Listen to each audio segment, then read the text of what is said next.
রাষ্ট্র সংস্কারের জন্য বর্তমান সরকারকে 2 বছর থাকা দরকার। তবে এই জন্য রাজনৈতিক দলগুলো থেকে প্রতিনিধি নিয়ে সরকারের পরিধি আরও বাড়ানো দরকার বলে মন্তব্য করেছেন গণ অধিকার পরিষদের সভাপতি ও ডাকসুর সাবেক ভিপি নুরুল হক নূর।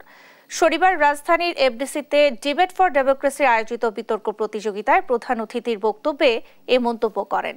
অন্তর্বর্তীকালীন সরকার ব্যর্থ হলে জাতি অন্ধকারে পতিত হবে। এজন্য সব রাজনৈতিক দল থেকে সরকারে প্রতিনিধিত্ব রাখার দাবি জানান তিনি। যাদের মধ্যে দেশপ্রেম আছে তারা যদি অন্য মতাদর্শের হয় অবশ্যই তাদের আমি মনে করি স্বপদে থাকার যোগ্যতা আছে যার যার প্রতিষ্ঠানে।